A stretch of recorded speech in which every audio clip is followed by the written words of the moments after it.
Merci de nous rejoindre pour l'actualité avec Clémence Conan. Nous sommes ensemble pour 30 minutes d'information en continu. Merci donc de nous rejoindre au sommaire de ce journal magazine de la mi-journée. Ce vendredi 16 mars, la régionale avec les femmes du monde rural célébrée à Niablé. Ce sera avec Richard Dibia-Bonois dans un reportage dossier. Tano Kone nous parlera de l'autonomisation de la femme du Folon. Nous aurons également Washington Bureau, une production RTI VOA et l'invité du jour. Tout cela chapeauté par un journal. Voici les titres.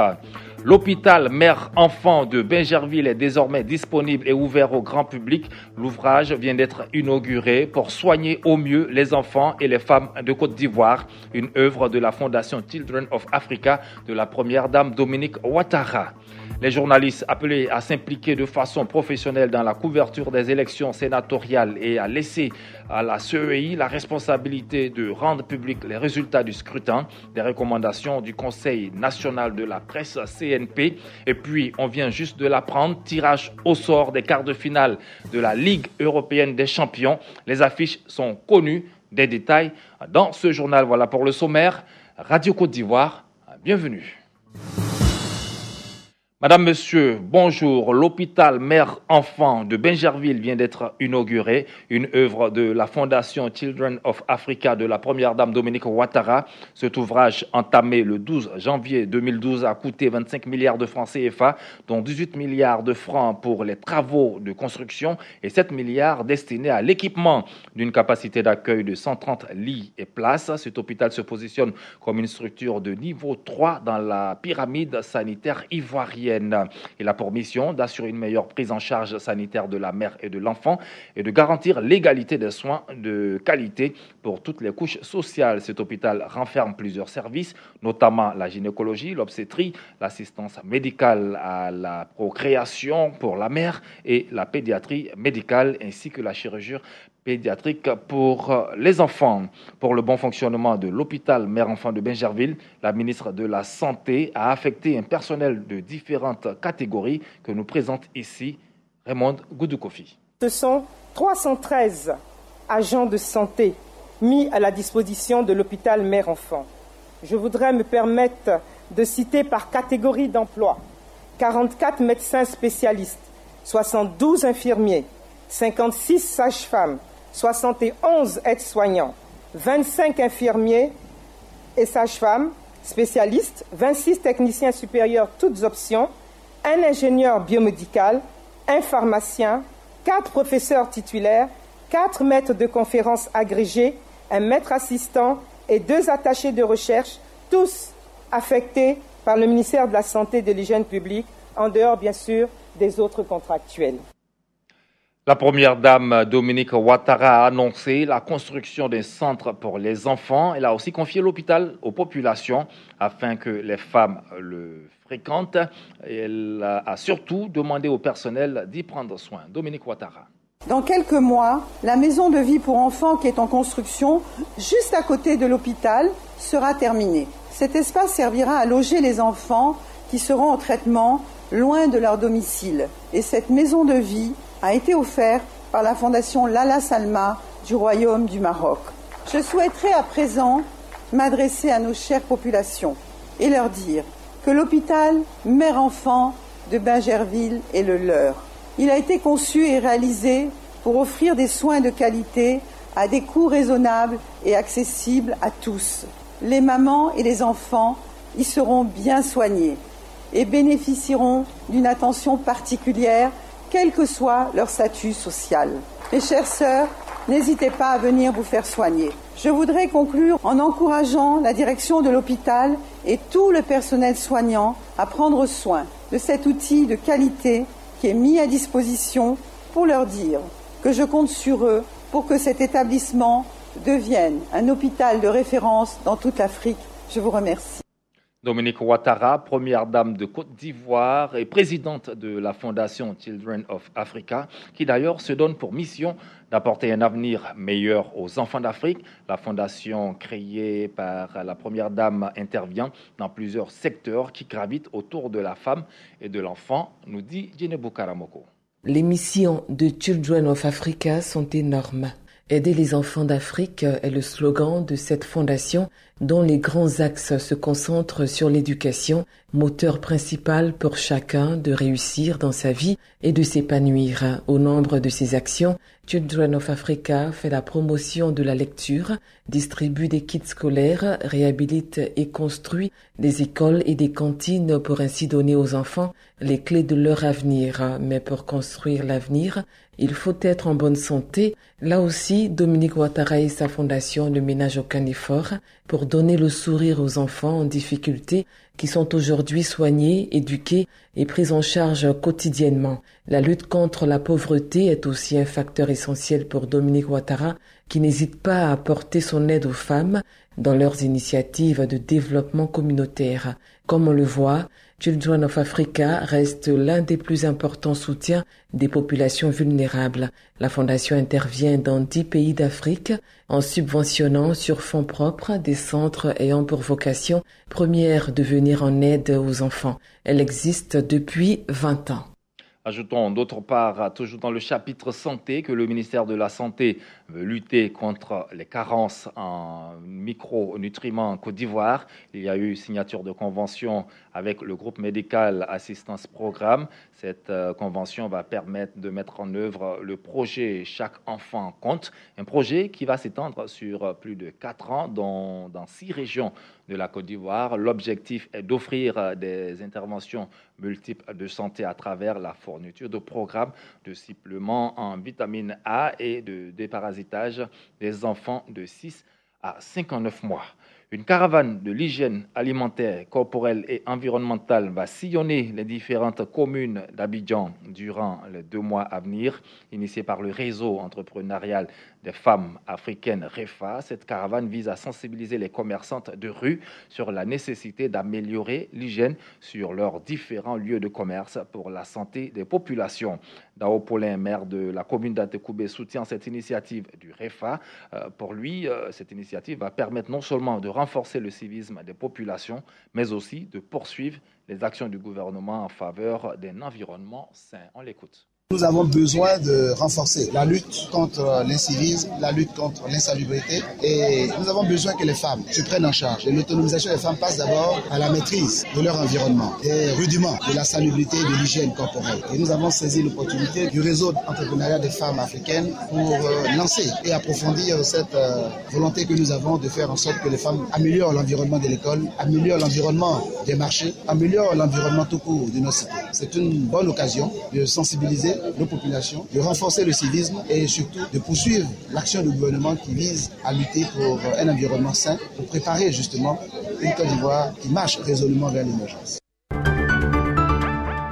Radio Côte d'Ivoire, vous suivez le journal magazine de la mi-journée du vendredi. Les journalistes doivent s'impliquer de façon professionnelle dans la couverture des élections sénatoriales.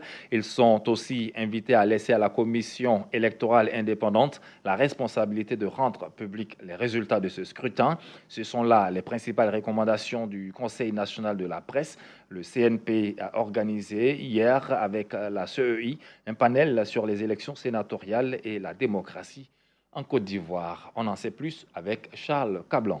La Constitution du 8 novembre 2016 prévoit en Côte d'Ivoire une nouvelle institution, le Sénat. Les élections qui doivent matérialiser cette nouvelle institution se tiennent le 24 mars prochain et à la veille, le Conseil national de la presse a donc initié un panel sur le rôle de la presse dans les élections sénatoriales. L'occasion pour le président du Conseil national de la presse d'appeler les journalistes à exercer leur métier avec impartialité. Raphaël Lacbé les a invités une fois de plus à laisser à la CEI la responsabilité des résultats. La loi indique que seule la CEI est autorisée à proclamer les résultats. La presse ne reprend les résultats qu'une fois annoncés par la CEI. Donc il est interdit à tout organe de presse de publier des résultats avant la CEI. Cette disposition sera en tout cas surveillée de très près. Ces élections sénatoriales vont mobiliser au total 58 listes, 33 RHDP et 25 listes indépendantes. C'est un scrutin à suffrage universel indirect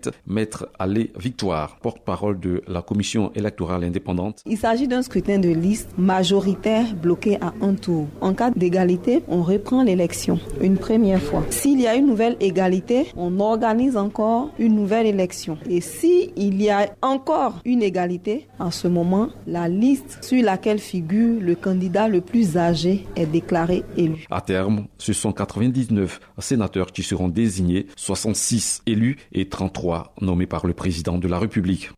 En Côte d'Ivoire, certaines routes impraticables entraînent la cherté de la vie. C'est ce qu'a indiqué Soumaoro Ben Fali, président de la Fédération des consommateurs Le Réveil. C'était à l'occasion de la célébration hier de la Journée mondiale des consommateurs. Ces consommateurs entendent sensibiliser la population sur l'entretien des routes, sujet au menu de cette journée. Amédée Kwaku Kofi, ministre des Infrastructures économiques. Cette année, les associations de consommateurs ont pris pour thème le domaine des routes. Ils se sont inquiétés du fait que nos routes sont souvent impraticables, ce qui augmente le coût donc, des marchandises, dans la mesure où si les routes ne sont pas praticables, ça a un impact sur le transport des marchandises de façon générale. Ils ont aussi posé la problématique du développement des routes. Si on prend le cas du Maroc, qui il y a quelques années, quand la Côte d'Ivoire avait 200 km d'autoroute, eux ils n'avaient rien, mais aujourd'hui ils ont 2000 et la Côte d'Ivoire environ 250. Les nouveaux titres de transport sont désormais digitalisés dans notre pays, ce qui garantit une sécurité à ces documents. QIPUX Afrique, l'opérateur technique du centre de gestion intégré, a organisé un déjeuner débat à l'endroit des banquiers et des concessionnaires automobiles. Des détails avec Ibrahima Kone, directeur général de QIPUX Afrique. Il s'agit de services de type digitaux, beaucoup plus modernes, plus facile, plus simple, que nous souhaitons mettre donc à la disposition d'acteurs majeurs du processus d'immatriculation, d'édition des cartes grises que sont les établissements financiers, bancaires, mais également les concessionnaires. Les établissements financiers et les concessionnaires sont des acteurs majeurs qui ont besoin d'être rassurés par rapport aux documents qu'ils ont entre leurs mains, que dans les opérations courantes, donc d'octroi de crédit, ou de mise à disposition de véhicules neufs au niveau donc des populations. Il était donc important de nous rapprocher pour déjà leur présenter les innovations qui existent, mais également recueillir leurs observations de façon à ce que assez rapidement nous puissions y apporter des réponses. Dans la région du Folon, la femme constitue un maillon essentiel dans le développement économique. Elle est dans presque tous les secteurs économiques, mais malgré cette place, son autonomie financière reste un défi à relever. On suit le reportage de Tano Kone.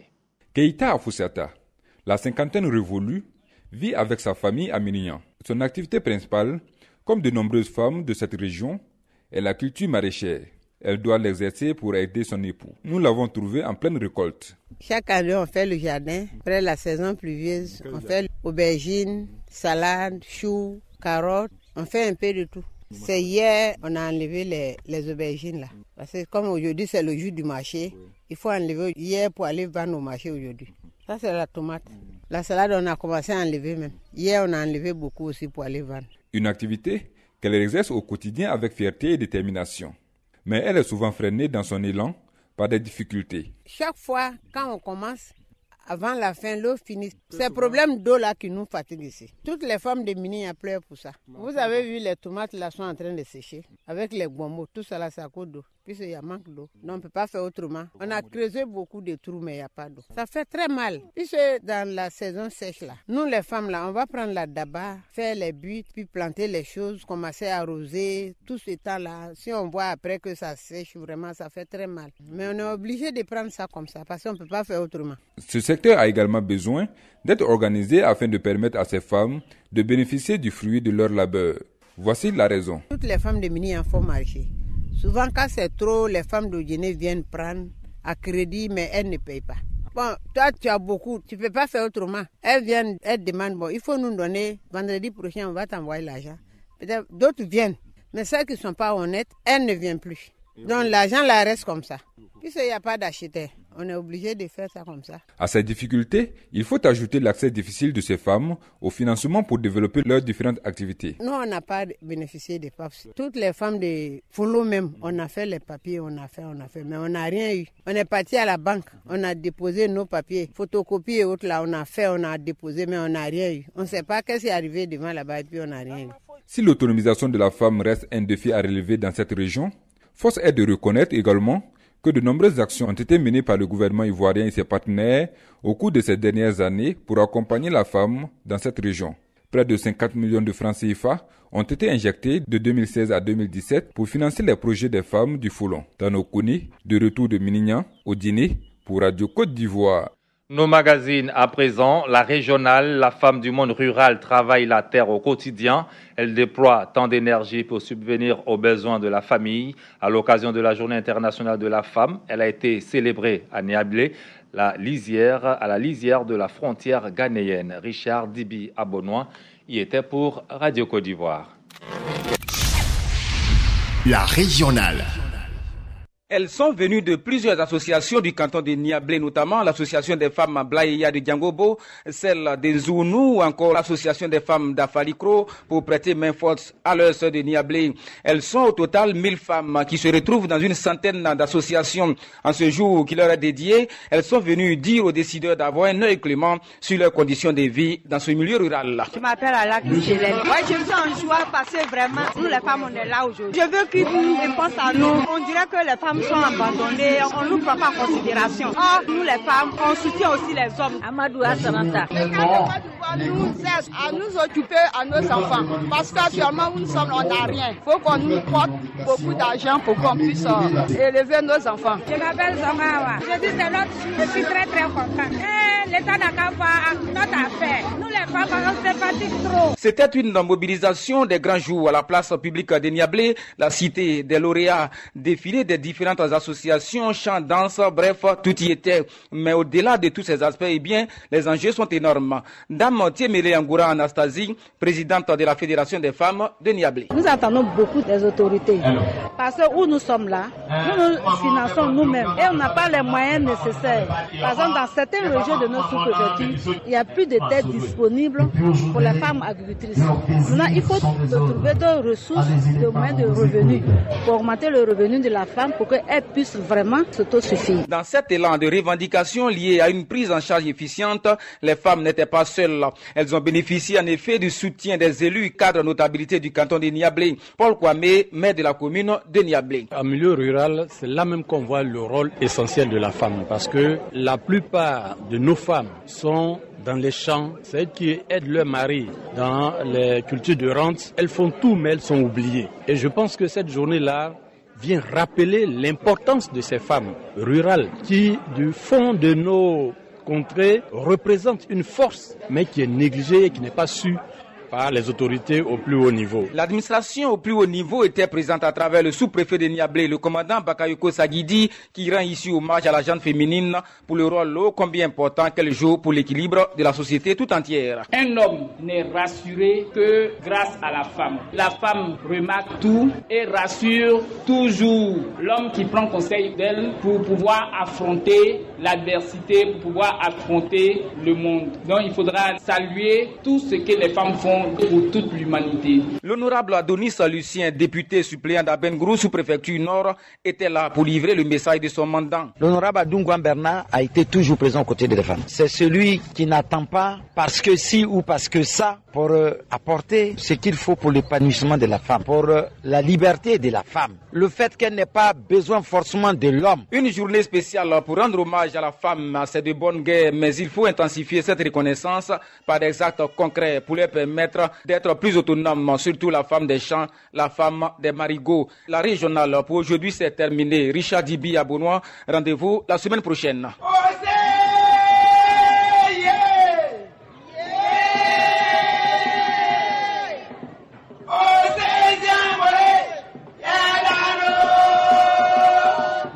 L'actualité, c'est aussi le Massa, le marché des arts du spectacle d'Abidjan qui bat son plein au Palais de la Culture. Et nous sommes à la veille de la clôture de ce marché.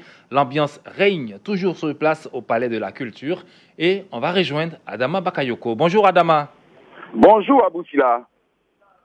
L'ambiance aujourd'hui, qu'est-ce que nous avons au Palais de la Culture?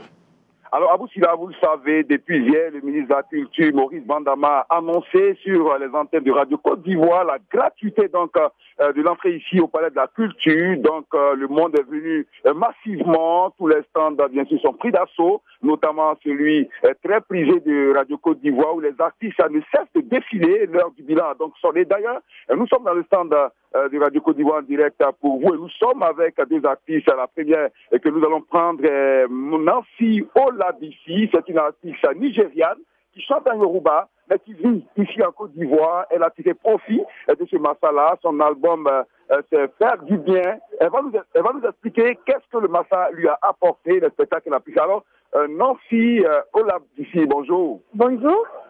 Alors, qu'est-ce que le Massa t'a apporté? On est à la veille de la fin du Massa, tu as eu à faire des spectacles, tu as eu des contacts. Qu'est-ce que ça t'a apporté en termes de richesse pour toi-même? En tout cas, vraiment, je remercie vraiment la communauté ivoirienne pour le soutien. Et le Massa m'a apporté beaucoup de choses. J'ai fait beaucoup de rencontres avec les doyens, avec mes supérieurs. Et vraiment, c'est une histoire inoubliable quoi, pour moi, vraiment. Alors, tu as chanté où précisément? Tu as fait des scènes? C'était où? J'ai prêté à Inch'Allah Koumassi. Voilà. Et demain, par la grâce de Dieu, Inch'Allah, je vais prester pour la clôture du Massa au Palais de la Culture. Alors, est-ce que la communauté nigériane que tu représentes, que tu chantes en Yoruba, t'a encouragé? Est-ce qu'on a senti cette communauté autour de toi? Oui, ils m'ont encouragé vraiment. C'était formidable, voilà. La communauté nigériane me soutient. Alors, est-ce que tu as eu des contacts pour tourner en Europe aussi ou au Maghreb, par exemple? On sait qu'il y a beaucoup de tourneurs qui sont sur place. C'est un marché où on vend du spectacle. Alors, est-ce que tu as eu des contacts dans ce sens? Oui, pas pour les tourner, mais j'ai eu des contacts pour dire, bon, ma petite, je pourrais t'aider, bon, on pourra faire des bonnes choses ensemble, voilà. Il y a eu des doyens qui m'ont approché, qui ont échangé, on a échangé les contacts, on a pris des photos et voilà. Ça me va droit au cœur. Alors, donc le Massa, on peut le dire, c'est une très très bonne chose pour vous. Très bonne chose pour moi. C'était une réussite totale. La première fois de participer au Massa, vraiment, c'est inoubliable comme je peux le dire, vraiment. Alors, en tout cas, votre sourire en dit long. Abou Sila, c'est dit que tout se passe bien ici au Palais de la Culture de Treichville. Le top final, c'est bien sûr que demain nous aurons un autre direct pour vous camper l'ambiance qui règne. À vous le studio, Abou Sila. Merci Adama Bakayoko en direct depuis le Palais de la Culture pour les informations sur le Massa. En République démocratique du Congo, un policier a été tué à Bunia par des déplacés et un ministre a été menacé de lynchage. Après des mois de massacre en Ituri, les incidents à caractère ethnique tentent à se multiplier. Selon les éléments d'information recueillis par RFI, le policier, un capitaine, a été lapidé alors qu'il assurait la sécurité du ministre provincial des Travaux publics, un représentant de la communauté Lendou, accusé par les déplacés EMAS d'être derrière les massacres qui touchent leur communauté depuis la mi-décembre. À Bunia, des groupes de jeunes EMAS patrouillent depuis la nuit. Et puis, en sport, on vient juste de l'apprendre, tirage au sort des quarts de finale de la Ligue européenne des champions. Les affiches sont connues, Barcelone AS Rome, Séville Bayern de Munich, Juventus Real Madrid et puis Liverpool Manchester City. Les matchs allés sont prévus les 3 et 4 avril et les matchs retour les 10 et 11 avril prochains. Direction les États-Unis d'Amérique pour le Washington Bureau. Washington Bureau, votre fenêtre sur l'Amérique, une coproduction RTI-VOA. Bonjour à tous, au menu de ce numéro de Washington Bureau, le limogeage du secrétaire d'État américain Rex Tillerson et les lycéens américains dans les rues pour exiger une régulation des armes à feu. Bienvenue à Washington DC.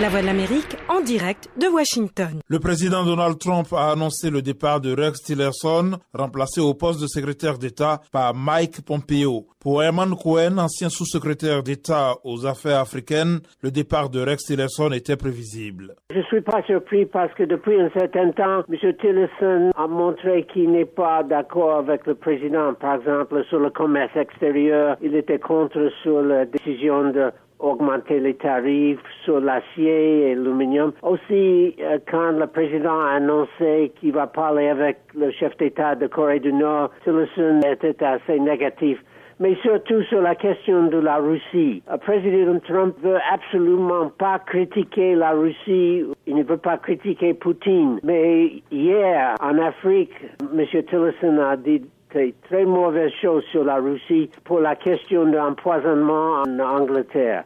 Donc ça, c'était le goutte d'eau qui a fait déborder la vase pour le président. Mais ça fait longtemps on disait qu'il allait partir. Celui qui l'a remplacé, Pompeo, qu'est-ce qu'il lui a apporté de nouveau alors? Pompeo est tout à fait sur la même longueur d'onde de Donald Trump pour tous les sujets. Et il est d'accord pour ne pas critiquer la Russie, malgré le fait qu'il était chef de la CIA.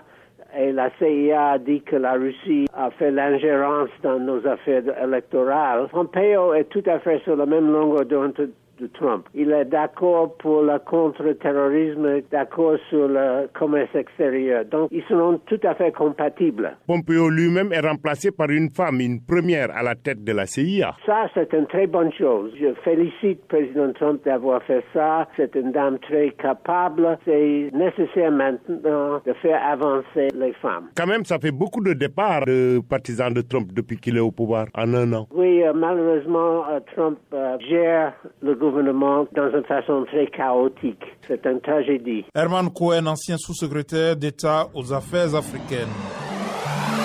Abidjan, Washington, Abidjan. Les lycéens américains sont sortis massivement jeudi sur l'ensemble du territoire pour dénoncer les fusillades un mois jour pour jour après la tuerie de Parkland en Floride. Le même jour, la Chambre des représentants a adopté une enveloppe de 75 millions de dollars annuels pour que les écoles investissent dans leur sécurité. Ekia Badou. De New York à Los Angeles, de Chicago à Houston, des élèves sont sortis et ont répété des slogans avec des pancartes pour un événement baptisé National School Walkout. Ils ont symboliquement quitté les classes pendant 17 minutes, soit 1 minute pour chacune des 17 personnes tuées par balle le 14 février dans la fusillade dans un lycée de Parkland en Floride. Un mois, jour pour jour après cette tuerie, les élus républicains et démocrates de la Chambre des représentants ont approuvé la proposition de loi à une très large majorité, 407 voix contre 10. Ce texte offre des subventions aux polices et écoles pour l'achat de systèmes pour le signalement de menaces en amont, alerter plus rapidement les forces de l'ordre et l'installation de portes renforcées dans les salles de classe ou de détecteurs de métaux. La loi aide les écoles à se sécuriser et à se préparer, a salué le président républicain de la Chambre, Paul Ryan. Les démocrates ont regretté que les chefs républicains du Congrès persistent à refuser d'inclure des mesures pour restreindre l'accès aux armes, comme la hausse de l'âge minimum de 18 à 21 ans. RTI Washington Bureau pour cette semaine, ce sera tout. Jean-Roger Billon de la Voix de l'Amérique à ce micro. Réalisation, Georges Léonard Sagno. On se retrouve la semaine prochaine. C'était Washington Bureau, votre fenêtre sur l'Amérique. Une coproduction RTI-VOA.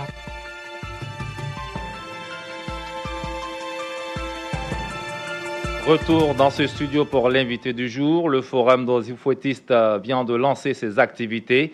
Cette plateforme appelle au rassemblement de tous les enfants du père fondateur autour des valeurs de la paix et du développement du pays. Pour en parler, Kolo Koulibaly reçoit Anoblé Félix, président de ce Forum des Zoufouettistes. L'invité du jour. Anoblé Félix, bonjour. Bonjour. Pourquoi un Forum des Zoufouettistes? Félix Houphouët-Boigny a été un apôtre de paix.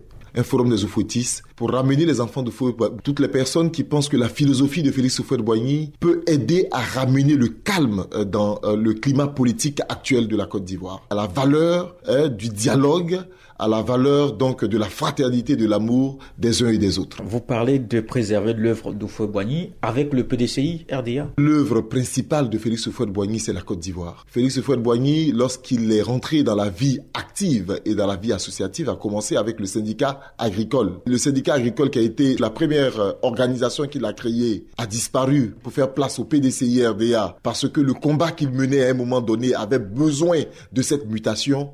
Je pense qu'à tout instant, comme il a fait en 1958 en faisant donc une autre mutation pour fédérer 6 partis à l'intérieur du PDCI-RDA, comme il a fait à un moment donné en s'apparentant avec le Parti communiste pour pouvoir donc permettre à l'Afrique et à la Côte d'Ivoire d'avoir donc l'abolition du travail forcé. Nous pensons que si aujourd'hui une mutation doit permettre à cet instrument politique de permettre à la Côte d'Ivoire d'avancer, il faut le faire. Mais l'héritage véritable de Félix Houphouët-Boigny, c'est la Côte d'Ivoire. Ça veut dire que le Forum des Oufouettistes est pro-RHDP. Le Forum des Oufouettistes est pro-union des Ivoiriens, est pro-rassemblement des Ivoiriens autour des valeurs cardinales de Félix Houphouët-Boigny. Le ton est monté d'un cran. Plusieurs cadres ont eu des discours évidemment discordants sur le RHDP. Comment on peut expliquer, selon vous, tout ce qui se passe en ce moment? Pour moi, je pense que chacun se débat, comme disent les Ivoiriens, pour essayer de voir clair. Mais je crois qu'il faut essayer de voir la Côte d'Ivoire, dans le développement de la Côte d'Ivoire, dans l'avenir de la Côte d'Ivoire.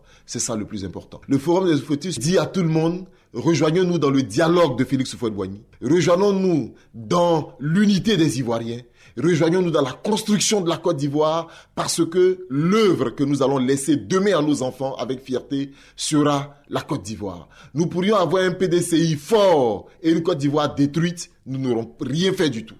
Ce que nous devons faire, c'est de construire un instrument qui nous permette d'avoir un pays fort, une Côte d'Ivoire forte. C'est ça l'essentiel. Donc le forum appelle au calme et à éviter les invectives, à éviter les injures. Tout ça ne nous amènera qu'à détruire l'œuvre de Félix Houphouët-Boigny qui est la Côte d'Ivoire. En toute objectivité, croyez-vous que le parti unifié adviendra un jour? Je pense que ceux qui ont eu l'idée de créer le parti unifié, en l'occurrence le premier initiateur, le père du parti unifié, son Excellence le président Henri Konan Bédié, veut de cet instrument et il mettra les moyens qu'il faut pour atteindre cet objectif avec son jeune frère, le président Alassane Ouattara, qui a épousé cette idée et autour de lui, les autres partis. Je crois que cette œuvre-là verra sa place dans l'échiquier politique de la Côte d'Ivoire. Nous, Oufouettistes, nous allons plus loin en faisant appel à tous ceux qui ont, aux côtés de Félix Houphouët-Boigny, œuvré à un moment donné de leur vie à l'œuvre de Félix Houphouët-Boigny, de rejoindre les Oufouettistes pour que la Côte d'Ivoire se reconstruise, pour que la Côte d'Ivoire soit un pays fort, développé, qui part vers une unité et l'amour des Ivoiriens pour une construction d'une Côte d'Ivoire de demain plus forte et émergente. Arnaud Félix, merci. Merci. L'invité du jour, Kolo Coulibaly, échangé avec Anoblé Félix, président du Forum des Oufouettistes. Et c'est la fin de ce journal magazine de la mi-journée du vendredi. Retenez pour l'essentiel que l'hôpital mère-enfant de Bingerville est désormais disponible et ouvert au grand public. L'ouvrage vient d'être inauguré par la première dame Dominique Ouattara et le président Alassane Ouattara. Soigner au mieux les enfants et les femmes de Côte d'Ivoire, une œuvre de la Fondation Children of Africa de la première dame Dominique Ouattara. Les journalistes appelés à s'impliquer de façon professionnelle dans la couverture des élections sénatoriales et à laisser à la CEI la responsabilité de rendre public les résultats du scrutin, des recommandations du Conseil national de la presse, CNP. En République démocratique du Congo, un policier a été tué à Bunia par des déplacés et un ministre a été menacé de lynchage. Et puis en sport, tirage au sort des quarts de finale de la Ligue européenne des champions. Les affiches sont connues. Barcelone, AS Rome, Séville, Bayern de Munich, Juventus, Real Madrid, Liverpool, Manchester City. Les matchs allés sont prévus les 3 et 4 avril prochains et les matchs retour les 10 et 11 avril. Merci au chef des éditions du jour, Diakité Ibrahim, mise en onde Clémence Conan. Merci à vous, chers auditeurs, d'avoir pris de votre temps pour suivre ce journal magazine. Dans quelques instants, le grand midi, juste après nous, avec Annick Christelle Keipo. Ne changez rien donc, l'information continue sur Radio Côte d'Ivoire. C'était le journal présenté par Abou Silla.